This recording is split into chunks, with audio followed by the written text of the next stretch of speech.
وہ آئے جن کے آنے کی زمانے کو ضرورت تھی، وہ آئے جن کے آنے کے لیے بے چین فطرت تھی، وہ آئے نغمہ داؤد میں جن کا ترانہ تھا، غریہ یعقوب میں جن کا فسانہ تھا، وہ آئے جن کے لیے مضطرب تھی وادی بطحا، وہ آئے جن کے قدموں کے لیے کعبہ ترستا تھا، وہ آئے جن کو حق نے گود میں خلوت کی پالا تھا، وہ آئے جن کے دم سے عرش اعظم پر اجالا تھا۔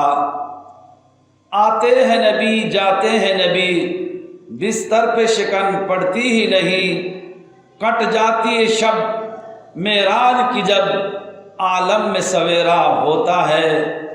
گلزار محمد صلی اللہ علیہ وسلم، گلزار محمد کیا کہنا، بازار مدینہ کیا کہنا، ایمان کے سکے چلتے ہیں، فردوس کا سودا ہوتا ہے۔ میرے نہایتی واجب الاحترام، لائق و تعظیم و تکریم بزرگوں، بھائیوں، دوستوں، میں نے آپ حضرات کے سامنے قرآن مجید فرقان حمید کی ایک آیت مبارکہ تلاوت کی ہے، جس کے اندر اللہ رب العالمین نے اپنے محبوب پیغمبر سرکار دو جہاں صلی اللہ علیہ وسلم کے ایک خاص معجزے کا ذکر فرمایا ہے، جس کو معجزہ معراج کہتے ہیں۔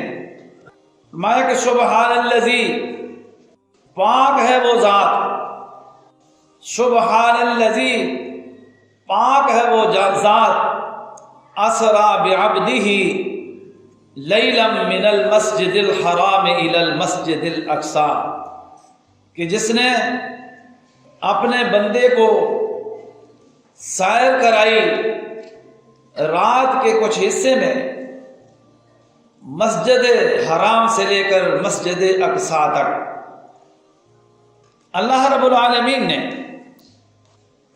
اپنے محبوب پیغمبر کو بہت سارے معجزات عطا فرمائے، اور یہ واقعہ معراج جو آپ صلی اللہ علیہ وسلم کا معجزہ ہے، اس کے اندر بھی اللہ رب العالمین کی توحید جھلکتی ہے۔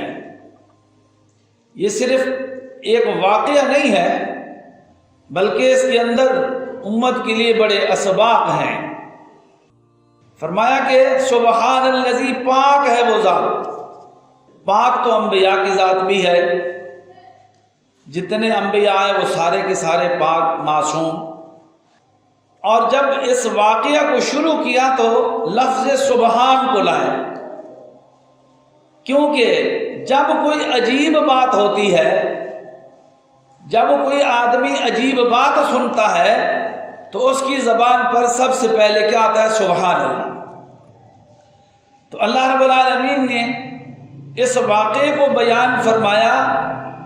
یہ واقعہ معراج کا بڑا عجیب واقعہ ہے کہ ایک ہی رات میں اپنے محبوب کو مسجد حرام سے مسجد اقصی تک، پھر بیت المقدس سے عرش معلیٰ تک، پھر اسی رات میں واپس مکہ المکرمہ میں پہنچایا، جنت کے نظارے، دوزخ سب کچھ دکھایا، اپنی ملاقات کرائی۔ تو یہ ایک بڑا عجیب واقعہ تھا، اس لیے اس کو شروع کرنے سے پہلے لفظ سبحان کو لایا گیا کہ وہ ایسی پاک ذات ہے جو ہر کمزوری سے پاک ہے۔ اللہ رب العالمین کی ذات ہر کمزوری سے پاک ہے۔ اللہ رب العالمین کھانے کی کمزوری سے پاک، پینے کی کمزوری سے پاک، اور جتنی ضروریات ہیں مخلوق کی، ان تمام ضروریات سے اللہ تعالیٰ کی ذات پاک ہے۔ وہ سبحان ذات ہے۔ مخلوق کے اندر کمزوریاں ہیں، خالق کے اندر کوئی کمزوری نہیں ہے۔ وہ طاقتور ذات ہے، وہ ہر کمزوری سے پاک ہے، اس لیے فرمایا کہ میں پاک ذات ہوں ہر کمزوری سے، اس لیے میں اپنے محبوب کو رات کے کچھ حصے میں یہ ساری سیر کروائی۔ سبحان الذی کے ساتھ لفظ اسرا، اسرا عربی میں رات کی سیر کو کہتے ہیں۔ اب اسرا کے ساتھ آگے بعبدہ لیلم، لیلم بھی رات کو کہتے ہیں، اسرا بھی رات کی سیر کو کہتے ہیں اور لیلم بھی رات کو کہتے ہیں۔ تو جب اسرا کے اندر رات کا ذکر بھی آ گیا، سیر کا ذکر بھی آ گیا، لیکن مقرر پھر دوبارہ اللہ پاک لیلم فرما رہے ہیں تاکہ بات پکی ہو جائے، تاکہ بات دلوں میں بیٹھ جائے کہ اپنے محبوب کو سیر کرانے والی جو ذات ہے وہ ذات پاک ہے۔ اور فرمایا اسرا بعبدہ، ہم نے اپنے بندے کو سیر کرائی۔ اچھا، سبحان الذی اسرا بے نبی یہی نہیں فرمایا، سبحان الذی اسرا بے محمد ہی نہیں فرمایا، آپ صلی اللہ علیہ وسلم کے انگنت نام ہیں، آپ مزمل بھی ہیں، آپ مدثر بھی ہیں، آپ طٰہٰ بھی ہیں، آپ یاسین بھی ہیں، لیکن اللہ رب العالمین نے یہ نہیں کہا کہ سبحان الذی اسرا برسولہ یا سبحان الذی اسرا بمحمدہ، کہ میں نے سیر کرائی اپنے نبی کو، میں نے سیر کرائی محمد صلی اللہ علیہ وسلم کو، نام نہیں لیا۔ کیا کہا؟ عبدہ، میں نے اپنے بندے کو سیر کرائی۔ اور جب اللہ پاک لے کے جا رہے ہیں، آسمانوں کی طرف بلایا، تو اس وقت بھی یہی کہا کہ اسرا بعبدہ، ہم نے اپنے بندے کو سیر کرائی۔ اور جب عرش معلیٰ سے واپس آئے تو پھر بھی یہی کہا کہ فَأَوْحَىٰ إِلَىٰ عَبْدِهِ مَا أَوْحَىٰ، کہ اس نے اپنے بندے کو جو دینا تھا وہ دیا۔ علماء نے بڑی عجیب بات لکھی ہے کہ اس میں بھی ایک نکتہ ہے کہ اسرا بنبی ہی کیوں نہیں کہا، اسرا بمحمد ہی کیوں نہیں کہا، اسرا بعبدہ ہی کیوں کہا؟ فرمایا اس لیے کہ اللہ رب العالمین جانتے تھے، اللہ رب العالمین کو پتا تھا کہ جب میں کسی پیغمبر کو عزت عطا کرتا ہوں، اس کو عظمت اور شان عطا کرتا ہوں، تو لوگ اس کی جنس کو تبدیل کر دیتے ہیں۔ سیدنا عزیر علیہ السلام یہ اللہ کے پاک پیغمبر ہیں، ان کے لیے آتا کہ ایک دفعہ جا رہے تھے تو ایک کھنڈرات پر ان کا گزر ہوا، اس کھنڈرات کو دیکھا اور دل میں یہ خیال آیا کہ یہ جو کھنڈرات ہیں بڑے پرانے، یہاں پر جو لوگ مر کھپ گئے، مٹی ہو گئے، ہڈیاں ختم ہو گئیں، تو اللہ پاک ان کو پھر کیسے زندہ کرے گا؟ یعنی دل میں ایک خیال گزرا، وہاں بیٹھے نیند کا غلبہ ہوا، سو گئے، فرشتہ آیا اور وہ روح لے گیا۔ 100 سال تک وہاں عزیر علیہ السلام سوئے رہے، کھانا بھی ساتھ پڑا ہے، سواری بھی تھی گدھا۔ اب 100 سال کے بعد پھر فرشتہ آیا، اس نے آ کر روح ڈالی، اللہ کے حکم سے عزیر علیہ السلام اٹھ بیٹھے۔ اب فرشتے نے پوچھا عزیر علیہ السلام سے کہ آپ کتنا وقت یہاں پر سوئے ہیں؟ کہنے لگے 1 دن یا آدھا دن۔ تو فرشتے نے کہا کہ نہیں، آپ تو 100 سال تک یہاں سوتے رہے ہیں۔ تو اللہ کے نبی کو اللہ رب العالمین نے یہ مسئلہ سمجھایا کہ دیکھ میرا پیغمبر، 100 سال کے بعد میں نے تمہیں پھر زندہ کر دیا ہے۔ اب دیکھو کھانا بھی اسی طرح پڑا ہے، لیکن جب گدھے کو دیکھا تو گدھے کی ہڈیاں چور ہو چکی تھی۔ اب اللہ رب العالمین نے پھر حکم دیا فرشتے کو، اس نے پھر گدھے کو زندہ کیا، پھر گدھا بھی زندہ ہو گیا۔ تو یہ عزیر علیہ السلام کو اللہ نے شان اور عظمت جب عطا فرمائی تو یہودیوں نے کیا کہا؟ کہنے کہ وقالت الیہود عزیر ابن اللہ، محبت میں آ کر، نبی کی محبت میں آ کر مخالفت پہ نہیں، نبی کی محبت میں آ کر کیا کہتے ہیں کہ اتنی عظمت 100 سال کے بعد بھی پھر زندہ ہو گیا، یہ کوئی عام انسان نہیں ہے۔ وقالت الیہود عزیر ابن اللہ، یہ عزیر علیہ السلام جو ہے نا یہ اللہ کے نعوذ باللہ بیٹے ہیں، نبی کی محبت میں آ کر نبی کو خدا کا بیٹا بنا دیا۔ اور اسی طرح اللہ رب العالمین نے سیدنا عیسیٰ علیہ السلام کو بغیر باپ کے پیدا کیا، مریم علیہ السلام کی بطن سے اللہ نے بغیر باپ کے عیسیٰ کو پیدا کیا، اور حتیٰ کہ حضرت عیسیٰ علیہ السلام پیدا ہوئے اور قوم نے جب ان کی ماں پہ تہمت لگائی تو خود وہ اپنا تعارف بھی کروا رہے ہیں، اس کے باوجود بھی قوم نے کیا کیا کہ عیسیٰ علیہ السلام کی جنس کو بدل دیا۔ عیسیٰ علیہ السلام نے اپنا تعارف کروایا، قوم نے جب ان کی ماں پر تہمت لگائی کہ تو کنواری ہے، تیرا نکاح نہیں ہوا، یہ بیٹا کہاں سے آ گیا، یہ کون ہے؟ تو انہوں نے اشارہ کیا کہ خود اسی سے پوچھ لو۔ تو لوگوں نے جب پوچھا تو آپ چھوٹے بچے تھے، دودھ پیتے، بول پڑے، فرمایا قال انی عبد اللہ آتانی الکتاب وجعلنی نبیا وجعلنی مبارکا، او لوگو میں اللہ کا بندہ ہوں۔ نبی اللہ کا بندہ ہی ہوتا ہے، عبد ہوتا ہے۔ فرمایا انی عبد اللہ، میں اللہ کا بندہ ہوں، آتانی الکتاب، مجھے کتاب عطا کی گئی، وجعلنی نبیا، میں اللہ کا نبی بھی ہوں۔ اور پھر جب اللہ نے عیسیٰ علیہ السلام کو نبوت عطا کر دی، پھر معجزے عطا کیے کہ جب وہ کوڑی کے جسم پر ہاتھ پھیرتے تو کوڑی ٹھیک ہو جاتا، مادرزاد اندھے کی آنکھوں پہ ہاتھ رکھتے تو وہ بینا ہو جاتا، اگر مردے پہ ہاتھ پھیرتے کہتے قم باذن اللہ تو وہ زندہ ہو جاتا۔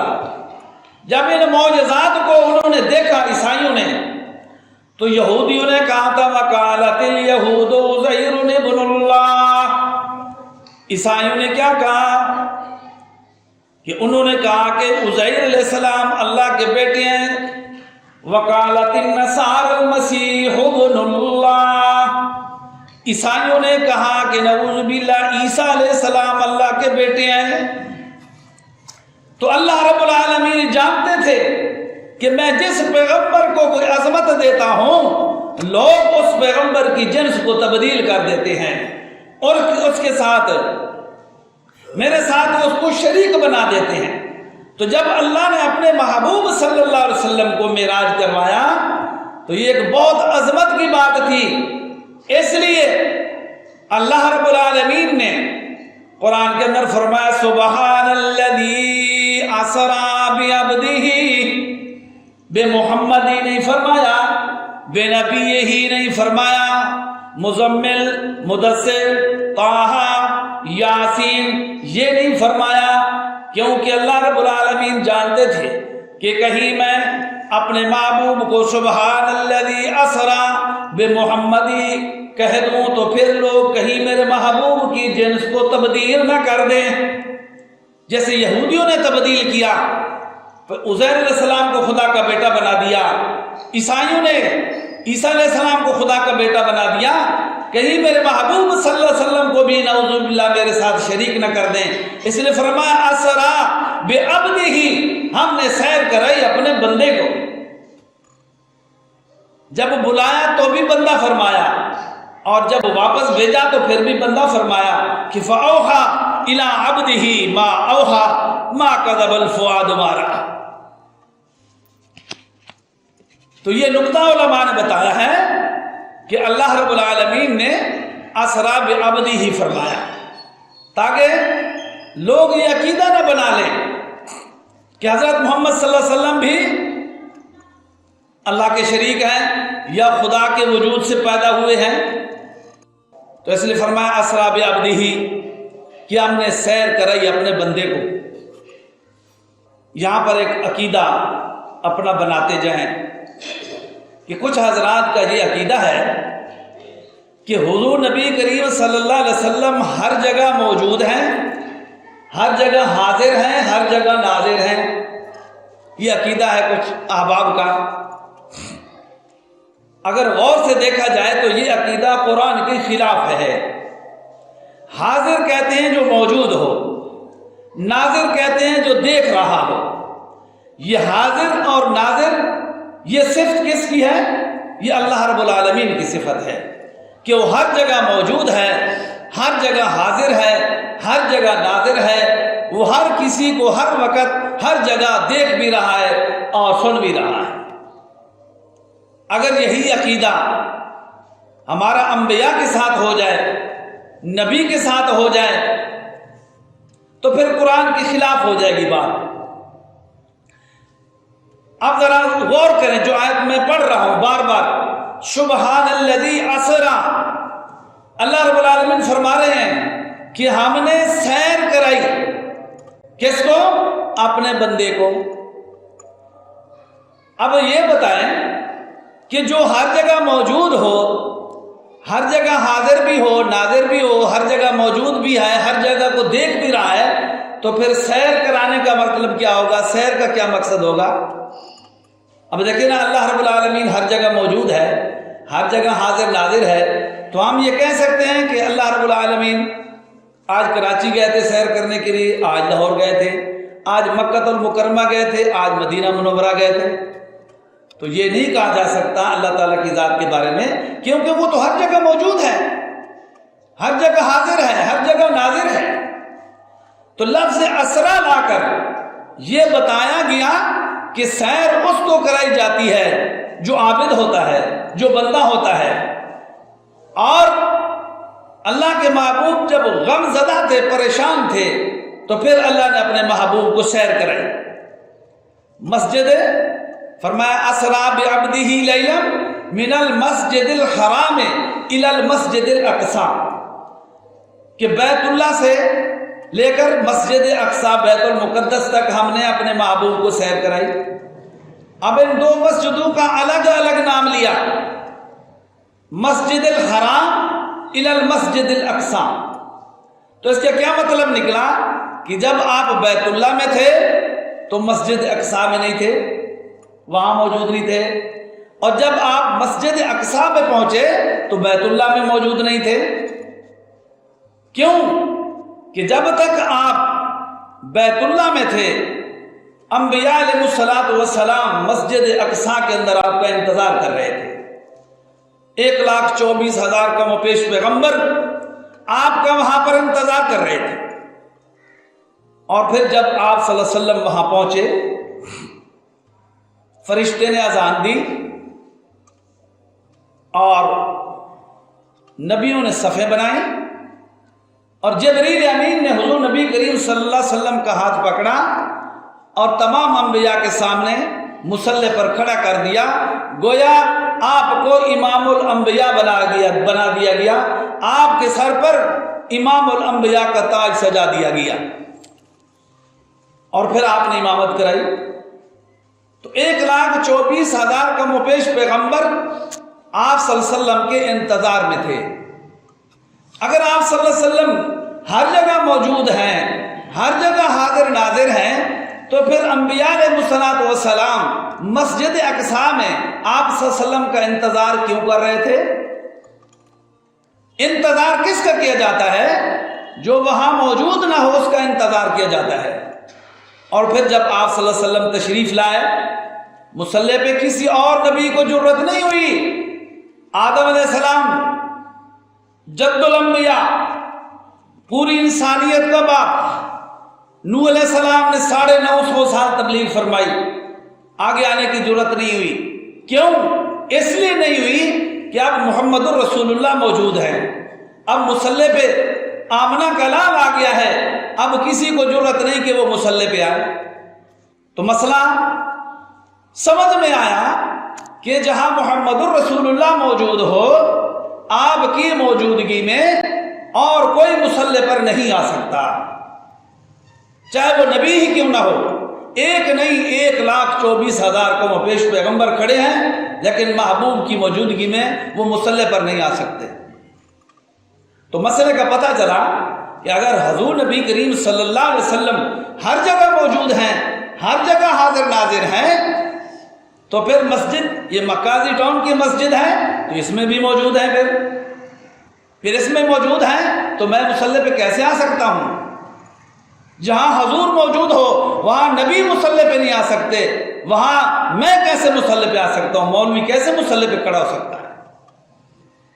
تو فرمایا کہ اسرا بعبدہ، ہم نے اپنے بندے کو سیر کرائی، من المسجد الحرام الی المسجد الاقصی، مسجد حرام سے لے کر مسجد اقصی تک۔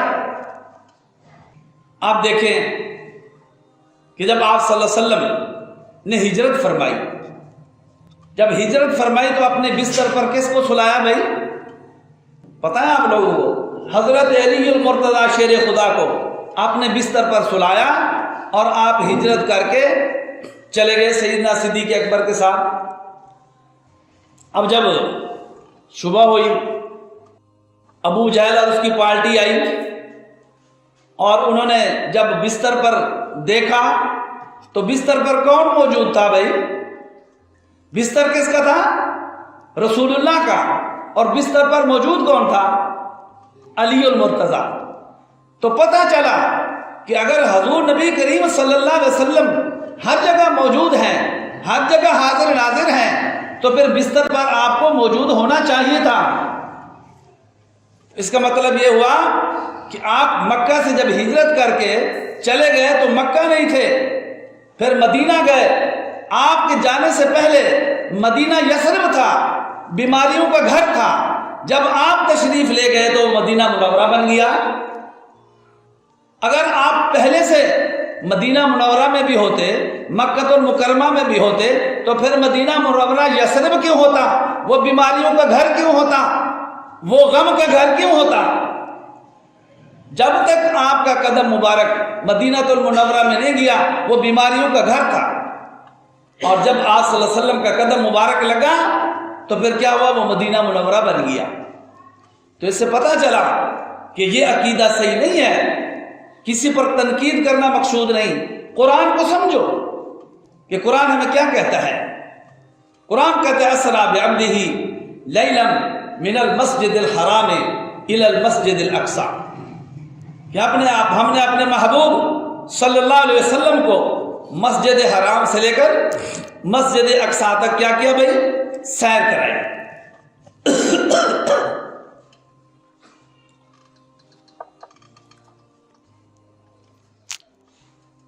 اللہ رب العالمین نے اپنے محبوب کو سیر کرائی، معراج کرایا۔ آپ صلی اللہ علیہ وسلم کے 2 سفر بڑے اہم ہیں۔ آپ نے ویسے تو بہت سارے سفر کیے ہیں، لیکن 2 سفر بڑے اہم ہیں۔ ایک معراج والا سفر اور ایک ہجرت کا سفر۔ ہجرت جب آپ نے فرمائی تو آپ کا رفیق سفر سیدنا ابوبکر صدیق تھا، اور جب آپ نے معراج کیا تو معراج کا ساتھی جبریل امین تھا۔ معراج پہلے ہوا، ہجرت بعد میں ہوئی۔ اب جبریل امین جب حضور پاک صلی اللہ علیہ وسلم کو لے کر چلے اور پہنچے سدرۃ المنتہا پر، تو جبریل امین نے کیا کہا؟ اللہ کے رسول، اب میں آپ کے ساتھ آگے نہیں جا سکتا، اگر میں ایک بار برابر بھی آگے چلا جاؤں تو میرے پر جل جائیں گے۔ اللہ کی تجلی سے میں برداشت تجلی نہیں کر سکتا، میں اب آپ کے ساتھ چلنے کے لیے تیار نہیں ہوں۔ اب آگے حضور نبی کریم صلی اللہ علیہ وسلم عرش پر اکیلے گئے۔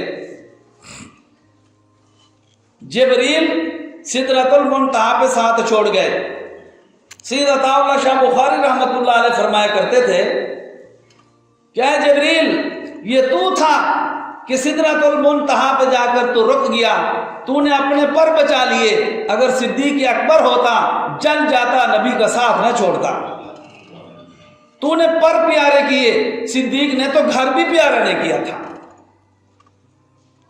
یہ سیدنا صدیق اکبر کی عظمت جبریل سے بھی بڑھ گئی۔ آپ دیکھیے جبریل امین جب آئے حضور صلی اللہ علیہ وسلم کو لانے تو جگانے کے لیے جبریل آئے، اور ہجرت کی رات نبی چل کر صدیق کے گھر گئے۔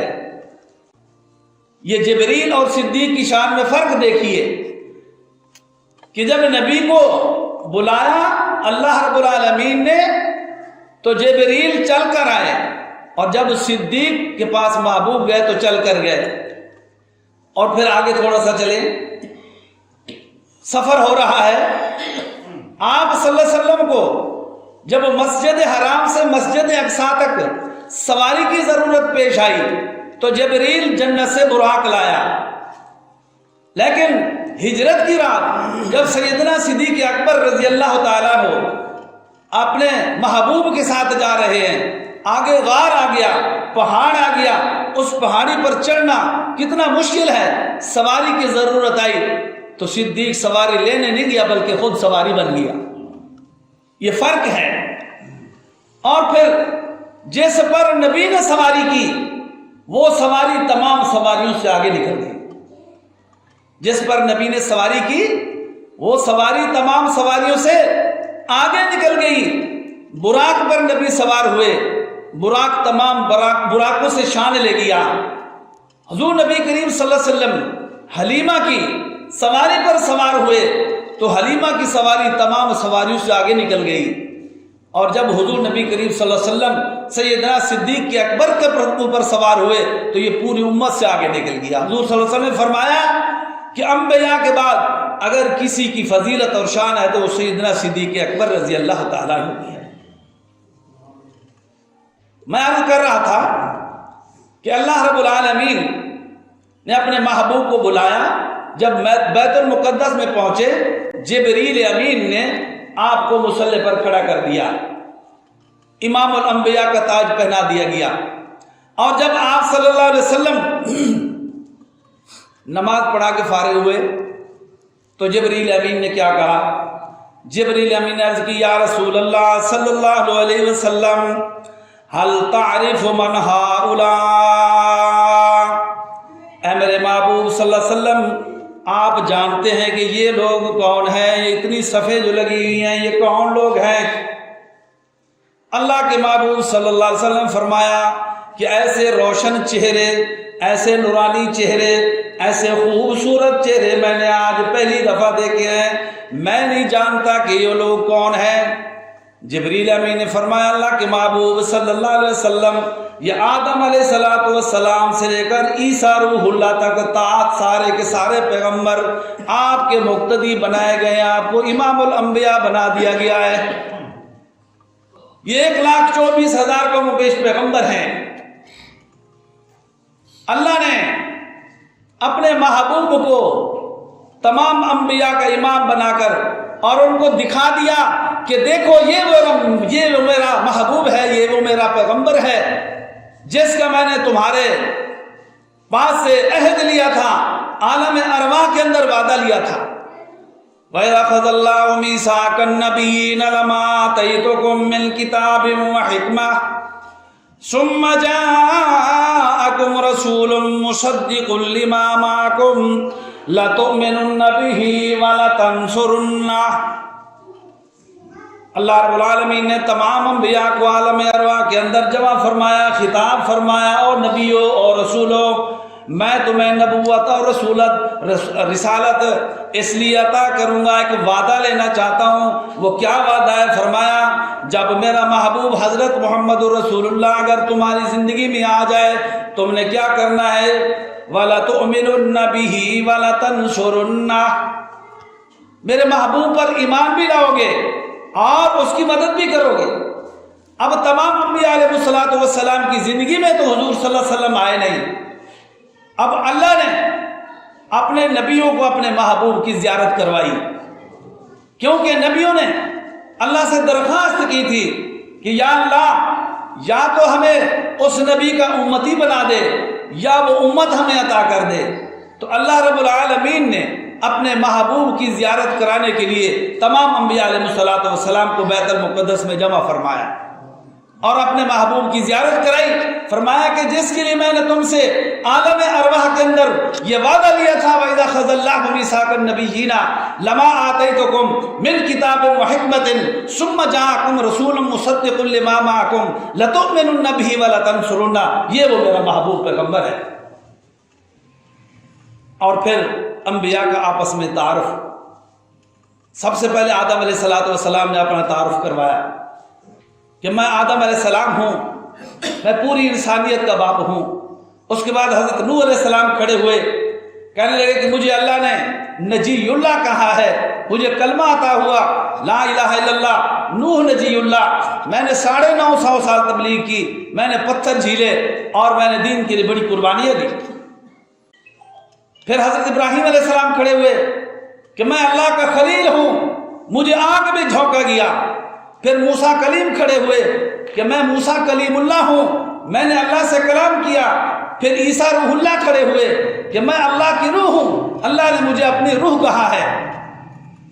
اور آخر میں پھر حضور صلی اللہ علیہ وسلم نے اپنا تعارف فرمایا وَمَا أَرْسَلْنَاكَ إِلَّا كَافَّةً لِلنَّاسِ، مجھے اللہ تبارک و تعالیٰ نے تمام انسانوں کے لیے رسول بنا کر بھیجا ہے، اور تمام عالم کے لیے اللہ نے مجھے بشیرم و نذیرا، خوشخبری دینے والا، ڈرانے والا بنا کر بھیجا ہے۔ میں اللہ کا آخری پیغمبر حضرت محمد الرسول اللہ صلی اللہ علیہ وسلم ہوں۔ وقت ہو چکا ہے، انشاءاللہ زندگی رہی تو پھر اگلے جمعے یہاں سے آگے چلیں گے۔ تو حضرت ابراہیم علیہ السلام نے جب آپ صلی اللہ علیہ وسلم کا تعارف سنا، جب آپ نے فرمایا کہ میں تمام انسانوں کے لیے رسول بنا کر بھیجا گیا ہوں اور تمام عالم کے لیے رحمت بنا کر بھیجا گیا ہوں، اور میں تمام عالم کو خوشخبری دینے والا، ڈرانے والا بنا کر بھیجا گیا ہوں، تو ابراہیم علیہ السلام کھڑے ہو کر کہنے لگے کہ آپ کی فضیلت سب سے زیادہ ہے۔ اللہ پاک سب کو بھی حضور صلی اللہ علیہ وسلم کے ساتھ سچی محبت کرنے کی توفیق نصیب فرمائے۔ وآخر دعوانا ان الحمد للہ رب العالمین۔